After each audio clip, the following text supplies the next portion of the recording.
அருமையானவர்களே, இந்த நாளிலும் அவருடைய வார்த்தையை நான் இடத்திலே கொண்டு வருகிறேன். உபாகமம் 7:6 முதல் 8 உள்ள வசனங்களை பார்க்கிறப்ப, நீ உன் தேவனாகிய கர்த்தருக்கு பரிசுத்த ஜனம், பூச்சக்கரத்தில் உள்ள எல்லா ஜனங்களிலும் உன் தேவனாகிய கர்த்தர் உன்னை தமக்கு சொந்தமாக இருக்கும்படி தெரிந்து கொண்டார். அப்ப நாம் கர்த்தருடைய பார்வையில் எப்படி இருக்கிறோம், நாம் இந்த பூமியில் எப்படி இருக்கிறோம் என்கிற அறிவு தெளிவு நமக்கு அவசியம். நாம் யார்? வசனம் சொல்லுது, நாம் கர்த்தருக்கு பரிசுத்த ஜனம். அப்ப ஆண்டவர் நம்மளை அப்படி வேறு பிரித்து வைத்திருக்கிறார். நமக்கும் மற்றவர்களுக்கும் பெரிய வித்தியாசம் இருக்கிறது.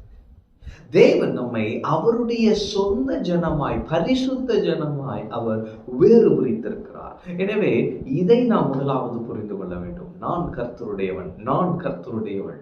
ஆமென். அப்போ அவர் என்ன பண்றாரு? அவர் தெரிந்து கொண்டிருக்கிறார். அப்ப நான் அவரை தெரிந்து கொள்ளல, அவர் என்னை தெரிந்து வைத்திருக்கிறார். உலக தோற்றத்திற்கு முன்னே நான் இன்னைக்கு இங்க பிறப்பேன், இப்படி வளருவேன், இந்த வயசுல அவர் ஏத்துக்கிடுவேன், அவருக்காக வாழ்வேன்னு என்ன அவர் அங்கேயே பிக் பண்ணிட்டார். ஆமென். அப்போ நீங்களும் நானும் எவ்வளவு விசேஷமானவர்கள். இந்த உலக தோற்றத்திற்கு முன்பே தேவன் நம்மை தெரிந்தெடுத்திருக்கிறார். எதற்காக? அவருக்கு சொந்தமான ஜனமாயிருக்கும்.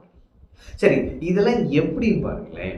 சகல ஜனங்களிலும் நீங்கள் திரட்சியான ஜனம் என்று கர்த்தர் உங்கள் பேரில் அன்பு வைத்து உங்களை தெரிந்து கொள்ளவில்லை. நீங்கள் சகல ஜனங்களிலும் கொஞ்சமா இருந்தீர்கள். சில நேரம் ஒரு செல்ஃப் வந்துருது பாருங்க. நான் நீங்க நல்லது பண்ணேன், அதனால ஆண்டவர் என்ன ஆசீர்வதிச்சாரு, நான் நீங்க நல்லது பண்ணேன் அதனாலதான் ஆண்டவர் என்ன பேர் சொல்லியாரு. இல்ல, நம்முடைய திறமை ஒண்ணும் இல்லை, நம்ம ஒண்ணுமே இல்லை பாருங்க. அவருடைய அநாதி தீர்மானம், அவர் நம்ம வைத்த அந்த அன்பு, அவர் தான் இனிஷியேட் பண்ணி இருக்கிறார். நமக்காக மரித்திருக்கிறார். நம்ம நேசித்ததினால் நமக்காக மரித்தார். அது எவ்வளவு பெரிய ஸ்லாக்கியம், பாக்கியம். நீங்களும் நானும் பாக்கியவான்கள். we are blessed. ஆமென்.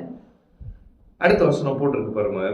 கர்த்தர் உங்களில் அன்பு கூர்ந்ததினாலும் உங்கள் பிதாக்களுக்கு இட்ட ஆணையை காக்க வேண்டும் என்பதனாலும் கர்த்தர் பலத்த கையினால் உங்களை புறப்பட பண்ணி அடிமைத்தன வீடாகிய எகிப்து நின்றும் அதில் ராஜாவான பார்வோனின் கை நின்றும் உங்களை மீட்டு கொண்டார். அப்ப தேவன் நம்மை பரிசுத்த ஜனமாய் தெரிந்தெடுத்திருக்கிறார். அவர் இனிஷியேட் பண்ணி, நான் இவனை அப்படியே தூக்கிட்டு வரேன், இவன் எனக்காக வாழ்வான், இவன் என்னுடைய நாமத்தின் மகிமைக்காக இந்த பூமியில இருப்பான்னு அவர் தெரிந்தெடுத்தாரு. எப்படி தெரிந்தெடுத்தாருன்னா, நம்முடைய திறமையினாலோ நம்முடைய நற்கிரியைகளினாலோ, நம்ம ஏதோ நல்லது செஞ்சோம், பூர்வத்துல நல்லது பண்ணாங்க எங்க அப்பா அம்மா அப்படின்னோ இல்லை. ஆண்டவர் என்ன பண்ணாரா? நம்மை அன்பு கூர்ந்ததினால், அப்போ அவருடைய மிகுந்த அன்பினாலே அவர் தெரிந்து கொண்டார்.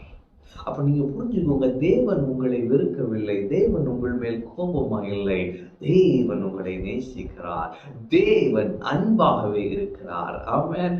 அவர் நம்மேல் அன்பு கூர்ந்ததினாலும் அதற்கு பின்பாக பிதாக்களுக்கு இட்ட ஆணையை காக்க வேண்டும். அப்போ அவர் ஆணையை காக்கிற தேவன், சொன்ன சொல்லை காக்கிற கர்த்தர். அந்த சொல்லிட்டோன்றதுக்காக என்ன பண்ணிட்டாரா? இவங்களை அடிமைத்தன வீடாகி எகிப்திலிருந்து புறப்பட பண்ணி பார்வோனின் கை நின்று மீட்டு கொண்டார். ஆமென்.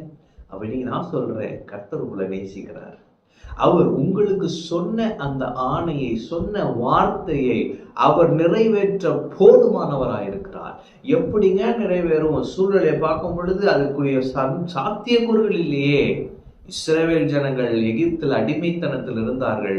அவர்களை கர்த்தர் அழைத்து கொண்டு வந்தது சாத்தியம் என்றால், உங்களை மீட்டெடுப்பது அவருக்கு சாத்தியம். அவர்களை விடுதலையாக்கினது சாத்தியம் என்றால், உங்களை விடுதலையாக்குவதும் சாத்தியம். ஆமென். எப்படி பார்வோன் கையிலிருந்து வெளியே கொண்டு வந்தார், ஆச்சரியமா இருக்கு. அதே போல உங்க வாழ்க்கையில் அவர் செய்வார். ஏன்னா அவர் உங்களை நேசிக்கிறார், ஏன்னா உங்களுக்கு வாக்கு கொடுத்திருக்கிறார். உங்கள் மேல் அன்பாயிருக்கிற கர்த்தர் உங்களுக்கு சொன்ன சொல்லை காப்பாற்றுவார். ஆமென். எனவே நாம் அவருக்கு பரிசுத்தமான ஜனம். அவர் நம்மை தெரிந்தெடுத்திருக்கிறார், அவர் நம்மை நேசிக்கிறார், அவர் நமக்கு சொன்ன வார்த்தையை நிறைவேற்றுவார். அவர் நம்மேல் எவ்வளவு கரிசனை உள்ளவராக இருக்கிறார் என்பதை ஒவ்வொரு நாளும் நீங்களும் நானும் அனுபவிக்க வேண்டும். இப்படி அனுபவிக்க இந்த வாழ்க்கை இன்பமான வாழ்க்கையாயிருக்கும். கசப்பு இல்லாத வாழ்க்கையாய், இனிமையான வாழ்க்கையாய் இந்த வாழ்க்கை பிரயாணம் இருக்கும். ஆமென். எனவே கர்த்தர் உங்களை நேசிக்கிறாரு, அவர் உங்களுக்கு சொன்ன சொல்ல காப்பாத்துறாரு, உங்களை தெரிந்தெடுத்திருக்கிறாரு. நீங்க அவருக்கு சொந்தமான பரிசுத்த ஜனம். இதிலே நாம் மேன்மை பாராட்டுவோம். நாம் கர்த்தர் நமக்கு வைத்திருக்கிற நல்ல வாழ்க்கையை வாழ்வோம். ஆமென். கர்த்தர் உங்களோட கர்த்தருடைய ஆசீர்வாதம்.